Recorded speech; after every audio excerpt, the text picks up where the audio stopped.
Somewhere in the world right now, there is a winemaker who wakes up every morning and looks out the window at an active volcano. Not a dormant one, not an extinct one. Active. The volcano is 3,300 meters tall. It's the largest active volcano in Europe. It's erupted more than 200 times in recorded history. It's buried villages, blocked rivers, sent lava through vineyards, only to grow new soil in its wake. And somewhere on its slopes, between 400 and 1,000 meters above sea level, some of the most extraordinary wine in the world is being made. Not despite the volcano, because of it. This is Etna. The locals don't usually call it Mount Etna. They call it a montaña, the mountain, or simply Ida, she, as if the mountain is a person, as if she has moods, intentions, memory. They're not wrong. Spend a little time here and it starts to make sense. She decides where people can live, where forests grow, where vineyards survive, and every few years, she rewrites the landscape all over again. Before we can talk about the wine, we need to talk about the thing that makes it possible: the mountain itself. Let's start with the obvious question. Why would anyone choose to grow wine on one of the most active volcanoes on Earth? Volcanoes are supposed to destroy things, not grow them. And Etna has earned that reputation. It has buried towns beneath lava, triggered earthquakes, choked fields in ash. Eruptions are common enough that locals often watch them with more curiosity than fear. Here's the part that takes a moment to sink in. Etna isn't finished. It's still growing. Some eruptions add height to the summit. Others collapse it and make it shorter. It's one of the only mountains in Europe whose elevation can genuinely change within a matter of months. From space, the mountain almost looks too large for the island it sits on. A base stretching roughly 45 kilometers across, so dominant over eastern Sicily that for centuries it wasn't just a landmark, it was a compass, a calendar, a weather forecast, a source of fear, and eventually, a source of life. Because after every eruption, something remarkable happens. Fresh lava is dead ground. Nothing grows on it, not even grass. But rain, wind, heat, and time break the rock apart grain by grain until stone becomes gravel, gravel becomes sand, and sand becomes some of the most fertile soil in European agriculture. The volcano destroys, nature rebuilds, and people start again. You can still see the evidence today.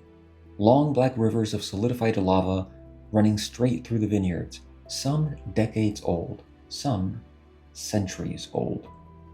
A few vineyards survived because the flow stopped meters away. Others disappeared under it entirely.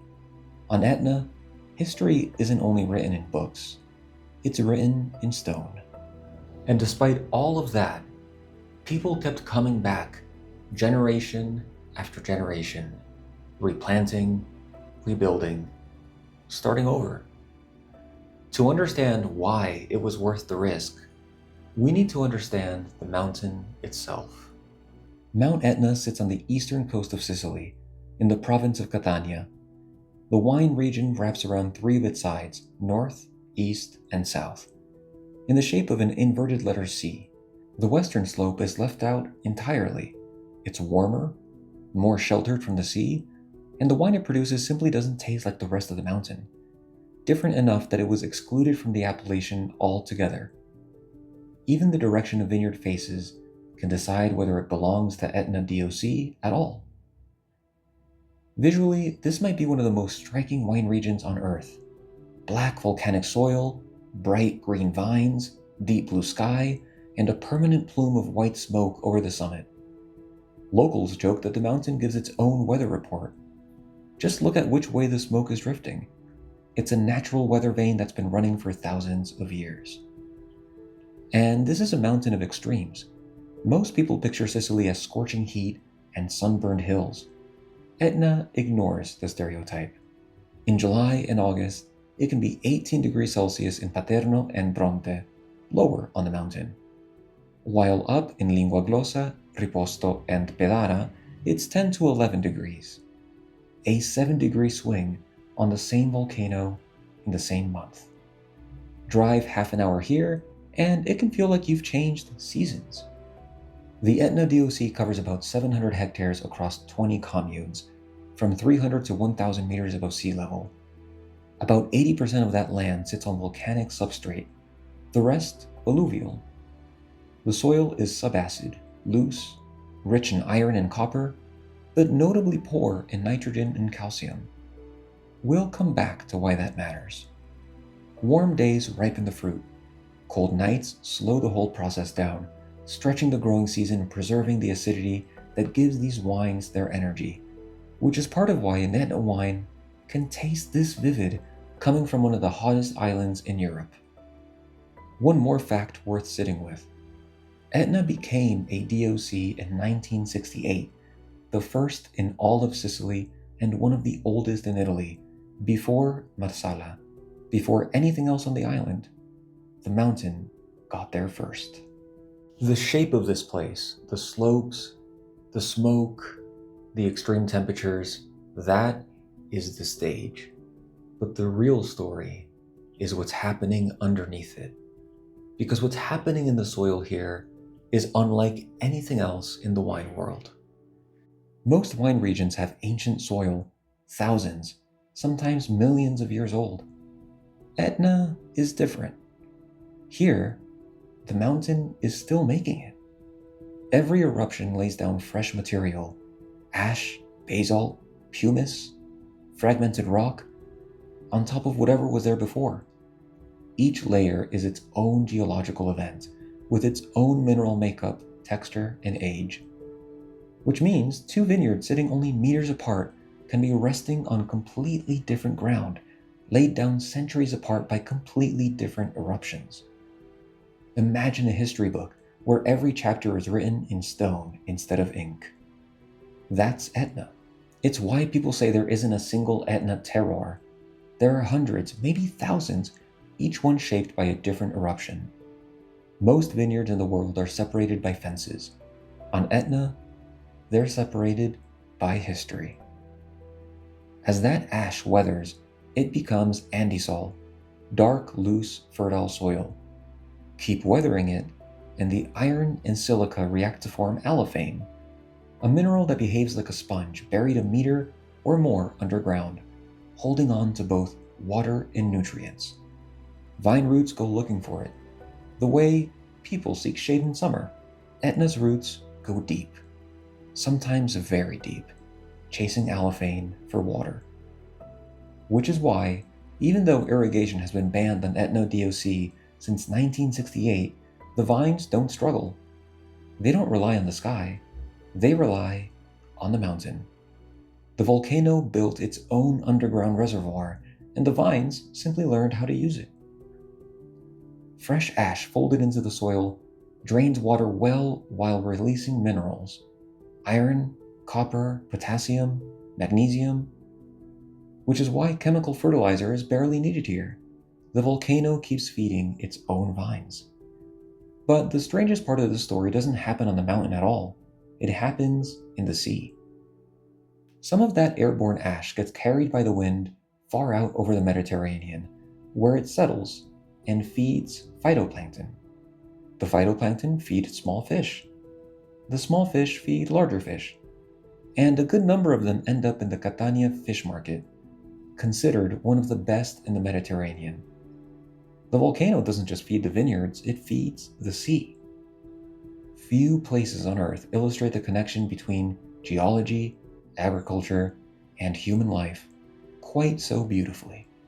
So now we know why Etna is capable of producing extraordinary wine. But geology alone doesn't make a wine region. At some point, someone had to look at this smoking volcano, see opportunity instead of danger, and decide to plant vines. Who were they? To answer that, we have to go back more than 2,700 years. Long before wineries, before oak barrels, before stainless steel tanks, people were already making wine on Etna, and they were doing it with stone.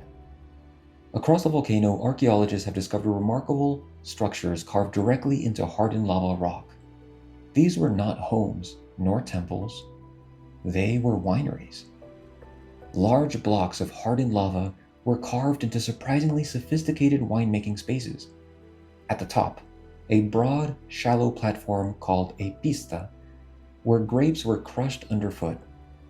Beside it, cut directly into the same rock, a deep collection vat called a tino, positioned so gravity alone carried the juice downward. No pumps, no machinery, just gravity and volcanic stone. This whole system is called a palmento rupestre, a rock-cut winery. Some have stood on Etna for centuries. There's something almost poetic in that. The same lava that once threatened life became the material people used to make wine. Even destruction found a second purpose. And here's a fact worth pausing on.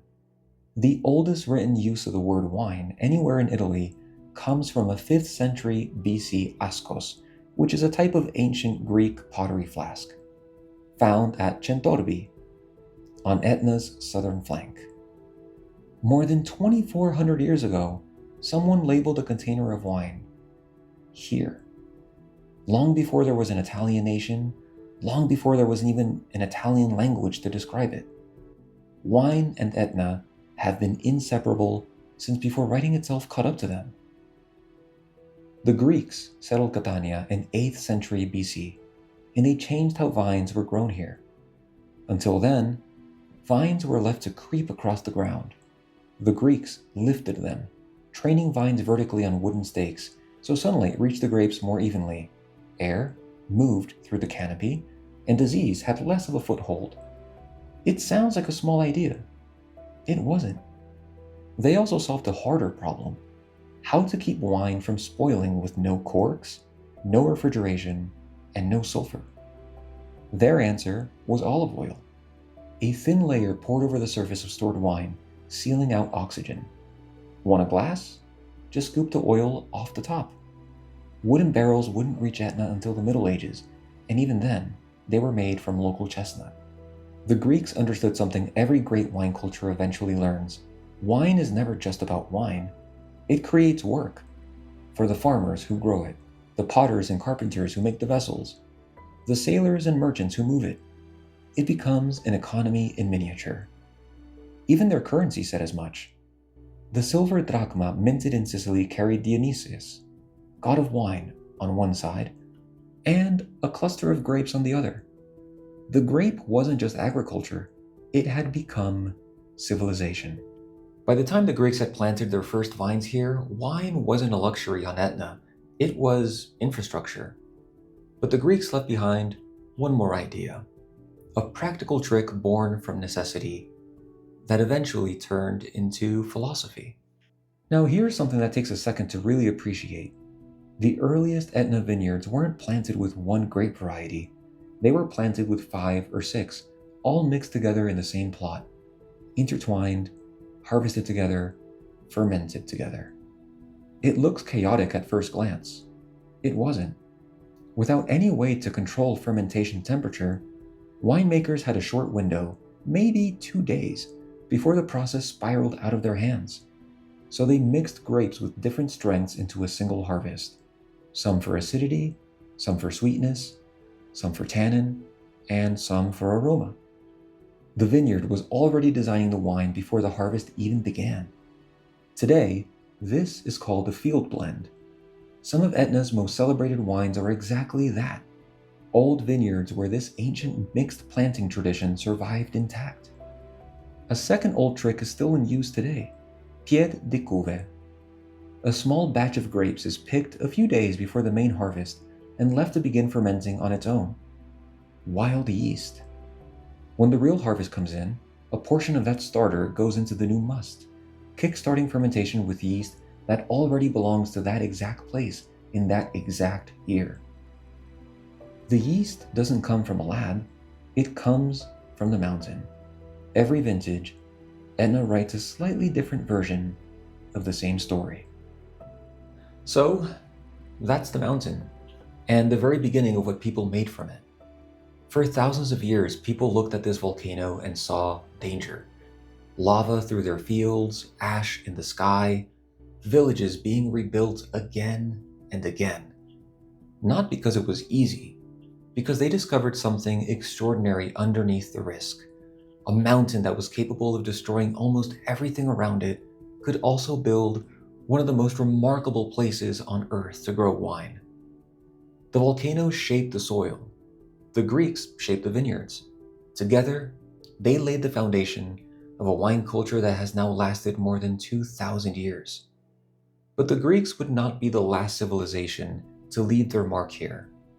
Empires would arrive and leave. Religions would save the vines, and one would nearly destroy it.